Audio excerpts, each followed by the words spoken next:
What is going on, guys? I hope you're having an amazing day. Today we're going to be looking at Liz Wheeler reacts to Andrew Tate's viral Tucker Carlson interview. Now, apparently, if you guys don't know, Liz Wheeler is a conservative political commentator. I guess that's what you would call it. She's a traditionalist. She's a Christian, if I'm not mistaken. And she has very big problems with Andrew Tate in terms of his moral character. She says she is not making a legal argument against Andrew Tate based on the stuff that he's done in the past. She's making a moral argument as to why he should not be preaching to young boys. Now, before I get into this video, I want to say that this is about Blaze TV.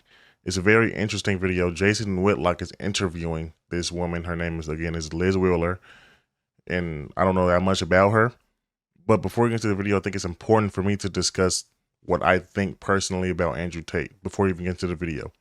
Me personally, I think I would endorse about 80% about I say I would endorse about 80% of what Andrew Tate says.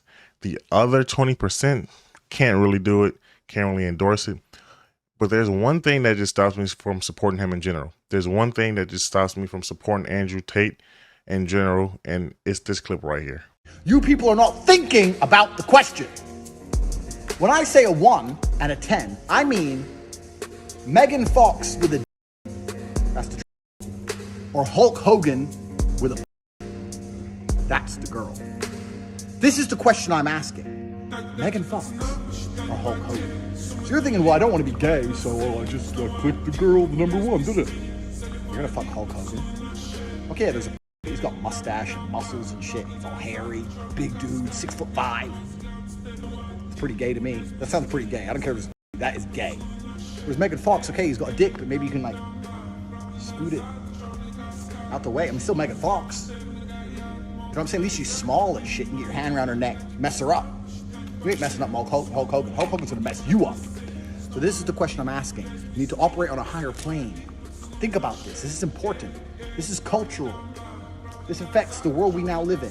What is straight? What is gay? It's all a big sliding spectrum, isn't it? Because if you're gonna sit here and go, oh no, it's gay to bang Megan Fox with a dick, I counter that argument. It's gay to bang Hulk Hogan with a. So which one is it? What? Bro, what are you talking about, man? So I know what you guys are going to say. It's a joke. It's a joke. That was a joke. That was. I don't think that was a joke. I'm going to be honest with you guys. It didn't look like a joke to me.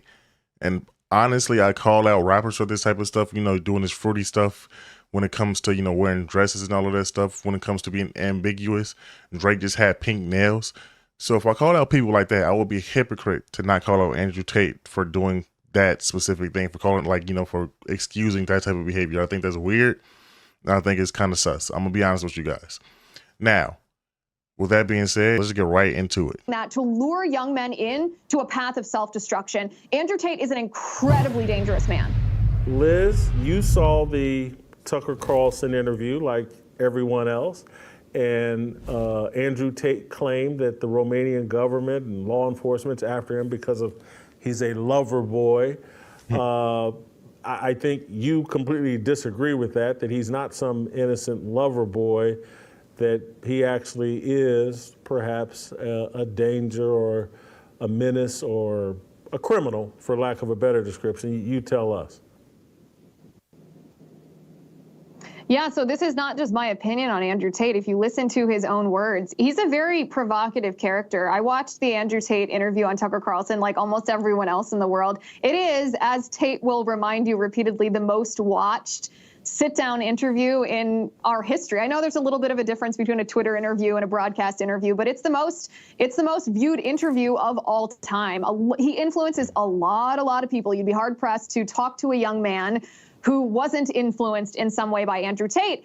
And I thought to myself, well, listen, he's a very charismatic person. I understand he's like seductive. I understand why people, not just women, fall for him, but why all these young men fall for him, because he accurately diagnoses a serious problem in our culture. Our society tells young men that masculinity is toxic. Young men are told that they shouldn't want to protect and provide for their wives and families. They shouldn't want to procreate. Our society feminizes men, and this has become even more prominent in the Me Too era. Young men, even if they're not politically minded, feel this. They feel this assault on inherently who God made them to be. And Andrew Tate accurately diagnoses that. He looks at young men and he says, no, you should be strong. You should be masculine. And then we have the problem. That's how he draws people in. But what he prescribes as the antidote to this accurately diagnosed cultural ill is he prescribes poison. He doesn't say, young men, you should be the man that God created you to be. Instead, he points young men towards materialism.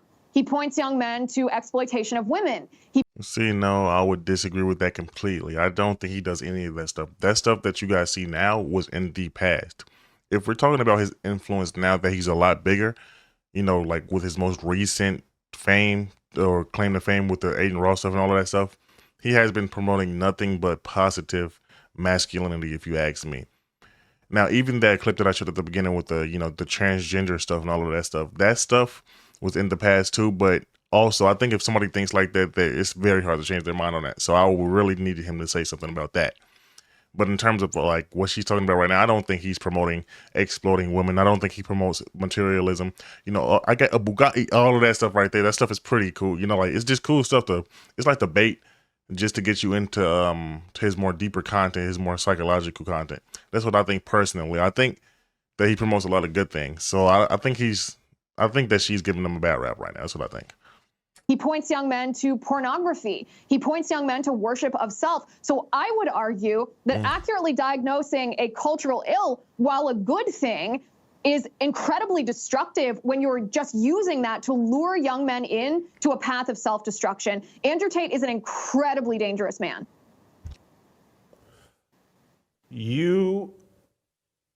Dangerous.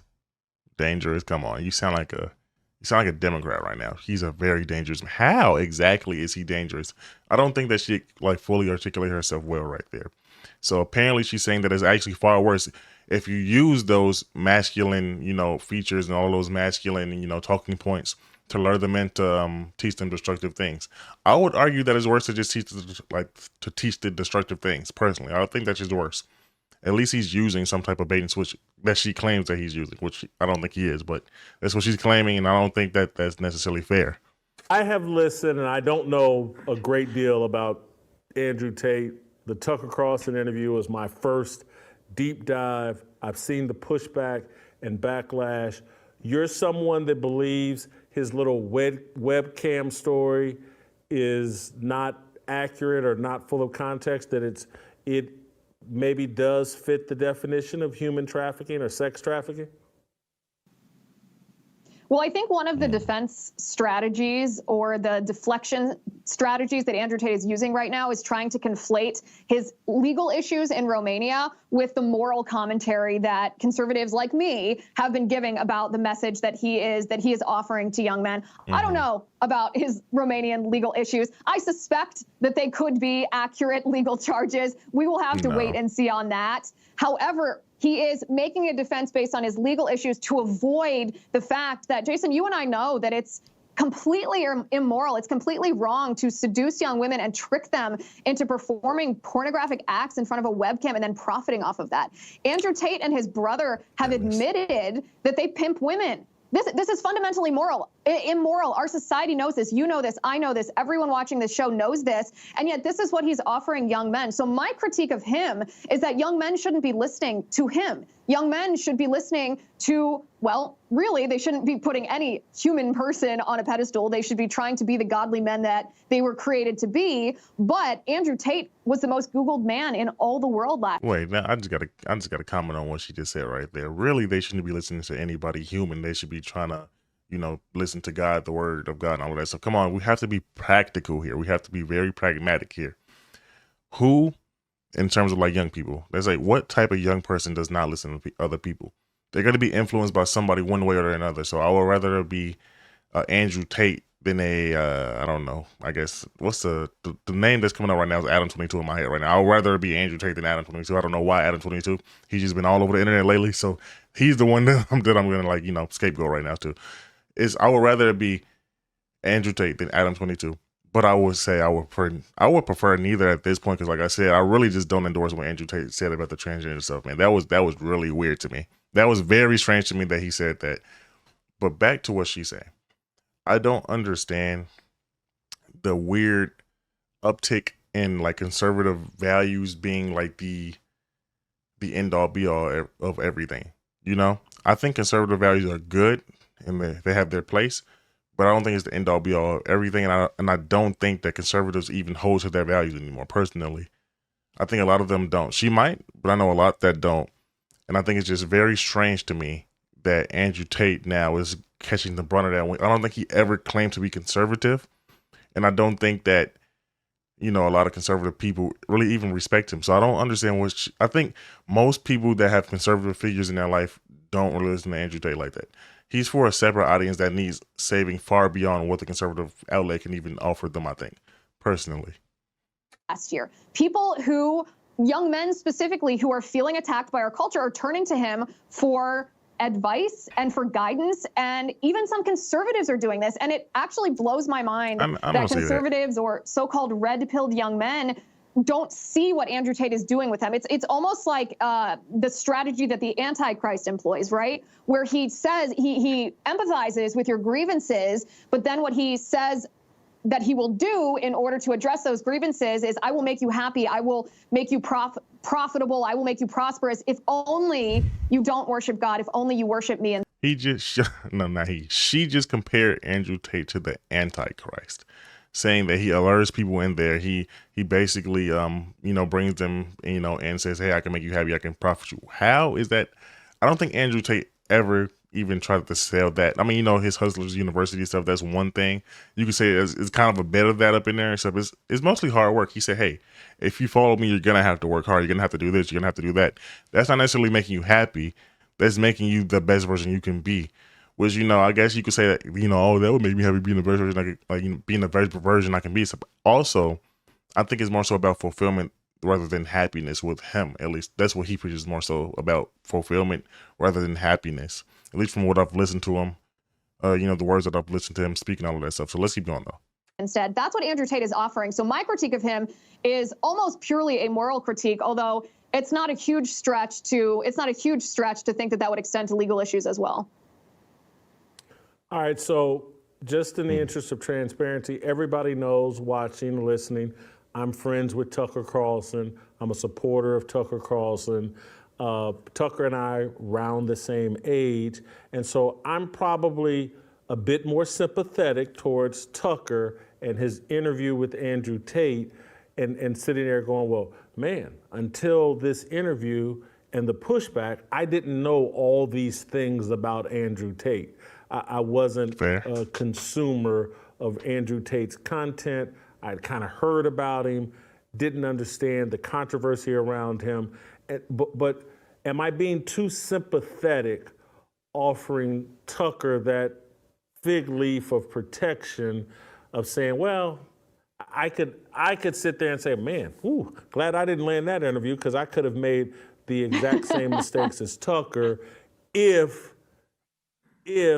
I didn't do a bunch of research. I could see myself interviewing Andrew Tate and accepting his answers and not knowing all the background. Are you sympathetic towards Tucker Carlson?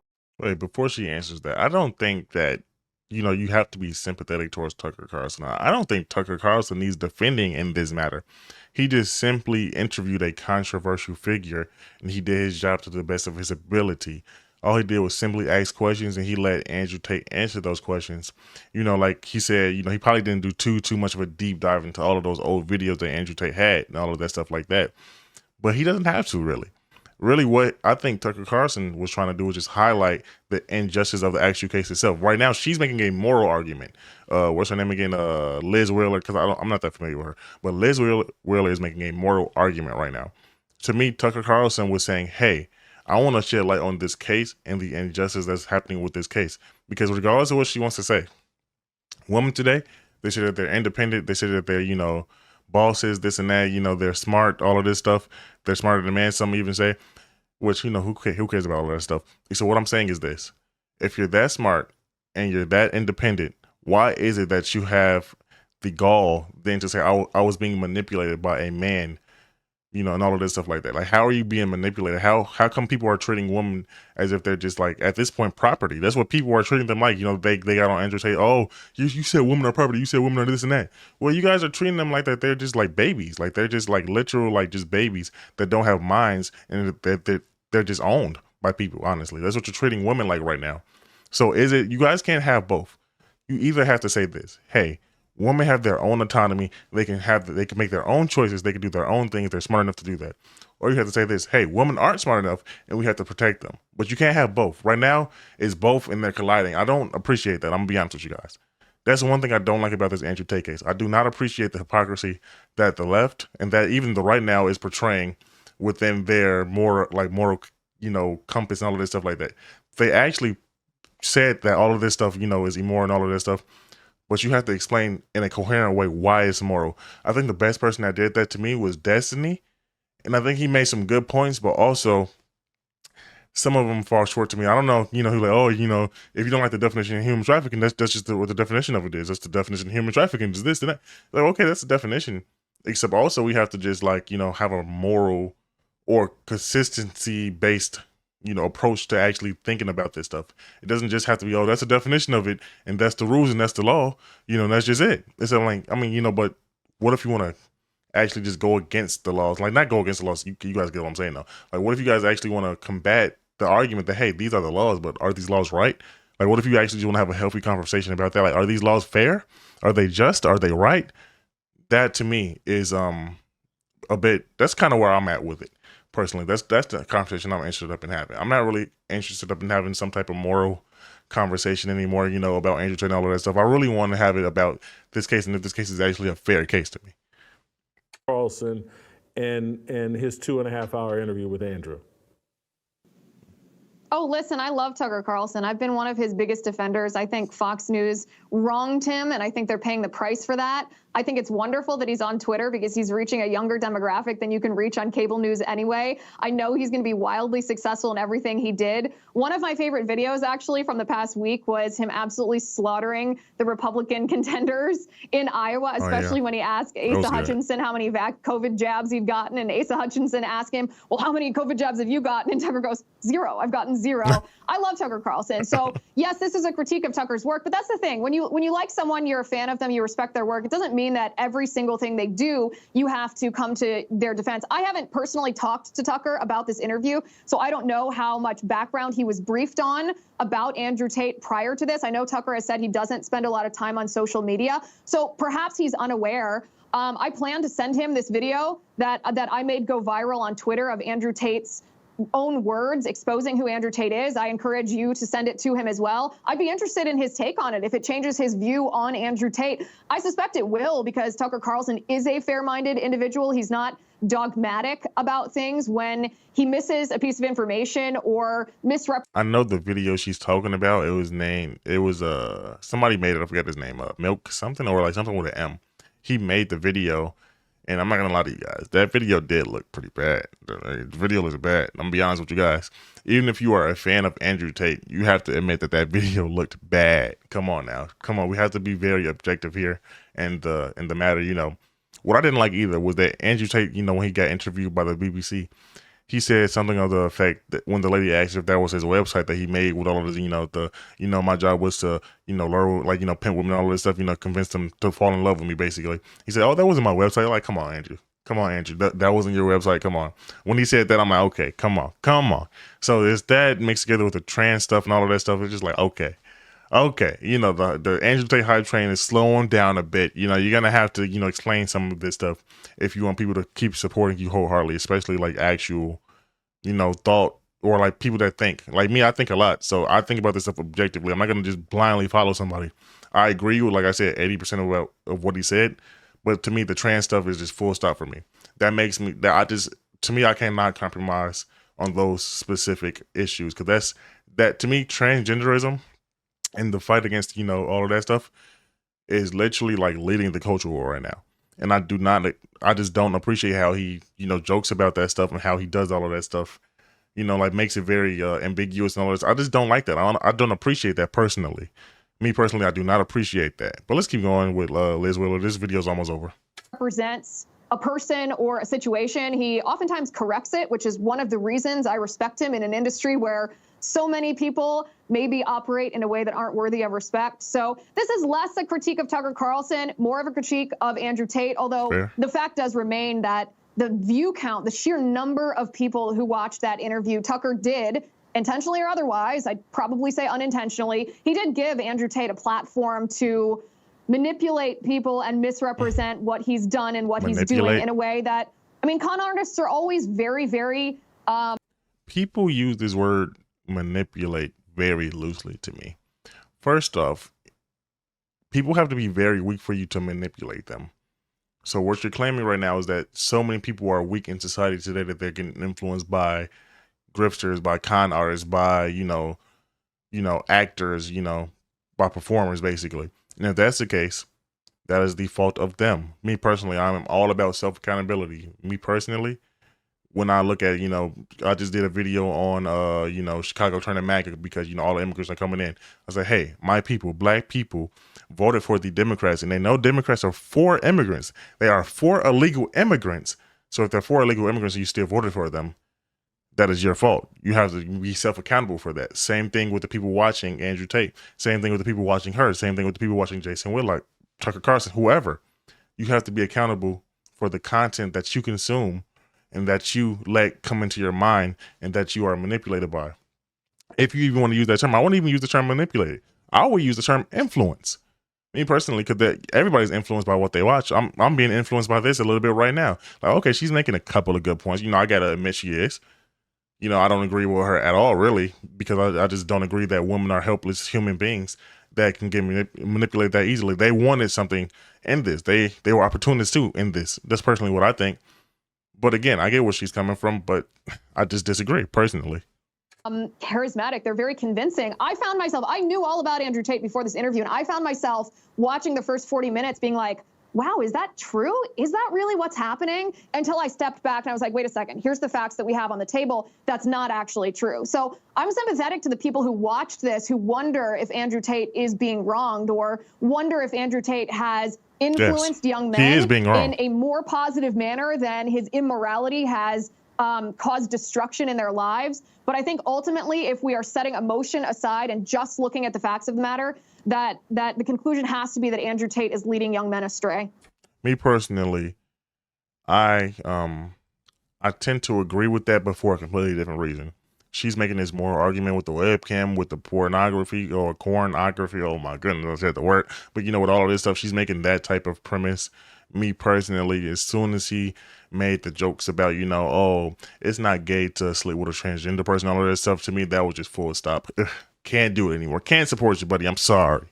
But now with what she's saying with all this other stuff, it's a bit iffy. You can say that even with the stuff that he did, like with all the webcam and all that stuff, he's still a net positive for society. But in terms of, how do I say this? In terms of all of the other stuff, she's right on it. Me personally, I think she's right on a lot of the things she's saying right now. I think she's wrong on a lot of the things she's saying right now too, honestly. To me, his moral character is in question, except also I don't think anybody ever held Andrew Tate to some type of standard of morality in the first place. I think what they held him to was a standard of respectability and, being just supporting traditional masculine values, if you know what I'm saying. Like, I don't think morality specifically came into that until later on, because it is, a part of being a man is being moral in yourself. So I get what she's saying. I do get what she's saying, honestly. But with that being said, if you enjoyed this video, my name is yedotti. Peace.